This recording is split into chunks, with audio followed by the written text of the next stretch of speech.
Assalamualaikum warahmatullahi wabarakatuh. Selamat pagi teman-teman. Perkenalkan, nama saya Wahyu Ika Aini dari kelas PGMIA semester 1 akan menjelaskan sedikit materi tentang pasar, pemasaran, dan strategi pemasaran.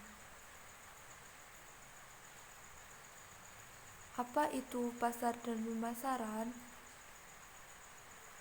Dalam arti sempit, pasar merupakan tempat bertemunya penjual dan pembeli atau bertemunya permintaan dengan penawaran. Dalam arti luas, pasar adalah proses transaksi antara permintaan dan penawaran yang melibatkan proses yang kompleks dan melibatkan banyak pihak.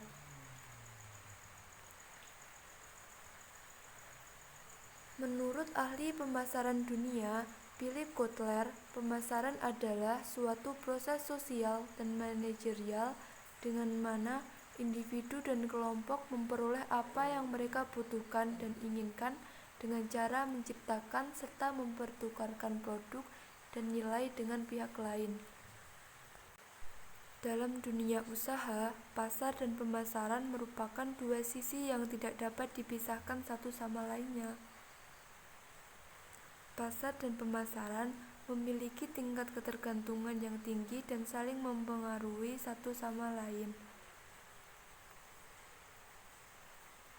Segmentasi pasar. Menurut Kotler, segmentasi pasar adalah proses membagi pasar keseluruhan untuk suatu barang dan jasa ke dalam beberapa kelompok yang lebih kecil, di mana para anggota masing-masing kelompok mempunyai kesamaan terhadap faktor-faktor yang mempengaruhi permintaan. Manfaat segmentasi pasar. Yang pertama, dapat mengidentifikasi peluang pengembangan produk baru. Misalnya, penawaran laptop komputer atau komputer jinjing. Produk ini tercipta karena adanya pasar yang terdiri dari orang-orang sibuk yang menginginkan komputer dalam bentuk yang praktis, bisa dibawa kemana-mana. Yang kedua, dapat membantu mendesain program pemasaran dengan lebih efektif dalam meraih kelompok pasar yang homogen atau memiliki kesamaan karakteristik. Dan yang terakhir, dapat mengembangkan strategi pengalokasian sumber-sumber pemasaran dengan lebih baik. Permintaan dan penawaran. Permintaan adalah jumlah keseluruhan barang atau jasa yang ingin dibeli atau diminta oleh konsumen pada tingkat harga dan waktu tertentu. Semakin tingginya jumlah permintaan akan membuat harga produk menjadi semakin mahal. Sebaliknya, semakin rendahnya jumlah permintaan akan membuat harga produk semakin rendah. Penawaran adalah sejumlah barang yang dijual atau ditawarkan kepada konsumen pada suatu tingkat harga dan waktu tertentu. Berbeda dengan hukum permintaan, di dalam hukum penawaran, semakin tinggi harga, maka jumlah barang yang ditawarkan akan semakin banyak.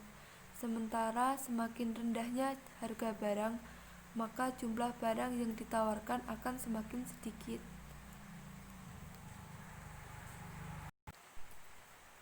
Faktor-faktor penentu permintaan yaitu harga barang yang bersangkutan, pendapatan konsumen, harga barang lain yang terkait, selera konsumen, ekspektasi, dan maslahah. Sedangkan faktor-faktor penentu penawaran yaitu maslahah dan keuntungan. Keuntungan ditentukan oleh harga barang dan biaya produksi. Biaya produksi dipengaruhi oleh harga input produksi dan teknologi produksi. Strategi pemasaran. Strategi adalah langkah-langkah yang harus dijalankan oleh suatu perusahaan untuk mencapai tujuan. Pada strategi bauran pemasaran atau lebih dikenal dengan marketing mix strategi, pelaksanaan strategi dibagi ke dalam yang pertama, Strategi produk. Strategi produk yang perlu dan harus dilakukan dalam suatu perusahaan dalam mengembangkan produknya adalah logo dan moto, menciptakan kemasan, menciptakan merek, dan keputusan label. Yang kedua, strategi harga. Penentuan harga menjadi sangat penting untuk diperhatikan, mengingat harga adalah salah satu penyebab laku tidaknya sebuah produk dan jasa yang ditawarkan. Salah dalam menentukan harga akan berakibat fatal terhadap produk yang ditawarkan dan berakibat tidak laku produk tersebut di pasar. Yang ketiga, strategi tempat dan distribusi. Dalam strategi saluran distribusi, terdapat beberapa tujuan yang hendak dicapai perusahaan.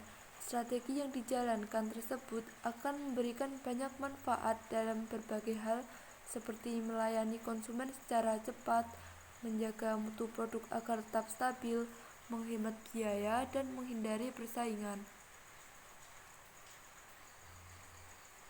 Dan yang terakhir, strategi promosi.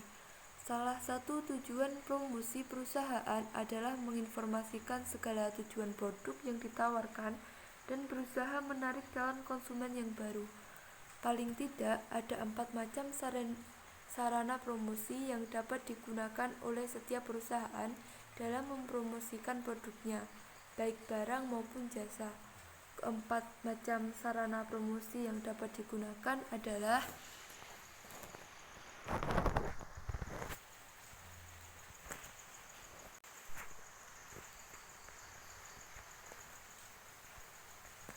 yang pertama, periklanan. Pengguna promosi dengan iklan dapat dilakukan dengan berbagai media seperti pemasangan billboard di jalan, tempat, atau lokasi yang strategis, pencetakan brosur untuk ditempel atau disebarkan di setiap cabang pusat perbelanjaan atau di berbagai tempat yang dianggap strategis, pemasangan spanduk, pemasangan iklan melalui media cetak seperti koran, majalah, tabloid, buku, atau lainnya, dan juga pemasangan iklan melalui media elektronik seperti televisi, radio, internet, film, dan lainnya. Yang kedua, promosi penjualan. Tujuan promosi penjualan adalah untuk meningkatkan penjualan atau meningkatkan jumlah pelanggan, agar pelanggan tertarik untuk membeli. Promosi penjualan harus dibuat semenarik mungkin. Yang ketiga, publisitas. Publisitas merupakan kegiatan promosi untuk memancing pelanggan melalui kegiatan seperti pameran, bakti sosial, serta kegiatan lainnya. Dan yang terakhir, penjualan pribadi. Dalam dunia bisnis, penjualan pribadi secara umum dilakukan oleh salesman dan sales girl dengan cara door to door.